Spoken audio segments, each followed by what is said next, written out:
जी नाज़रीन, मां हिन वक़्तु मौजूद आहियां तंगवानी शहर में। महांगाई जे हवाले सां ॻाल्हि ॿोल कंदासीं त महांगाई एतिरी वधी वई आहे, जेको रोज़मर्रा जा जेके बि शयूं आहिनि उन्हनि जूं रेटूं वञी आसमान ते पहुतो आहिनि, जेको आम मज़दूर ख़रीद करे नथो सघे।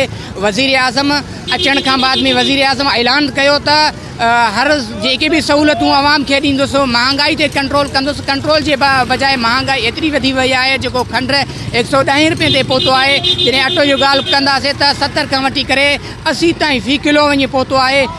मज़दूर तबिको ऐं आवाम परेशान आहे। उन्हनि वज़ीर आज़म खां अपील कंदे चयो आहे त वज़ीर आज़म महांगाई ते कंट्रोल करे असां सां इंसाफ़ कयो वञे।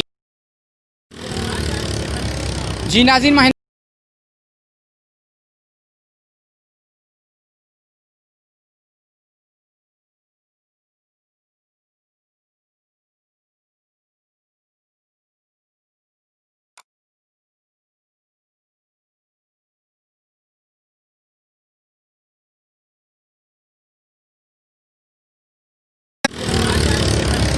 जी नाज़रीन, मां हिन वक़्तु मौजूद आहियां तंगवानी शहर में। महांगाई जे हवाले सां ॻाल्हि ॿोल कंदासीं त महांगाई एतिरी वधी वई आहे, जेको रोज़मर्रा जा जेके बि शयूं आहिनि उन्हनि जूं रेटूं वञी आसमान ते पहुतो आहिनि।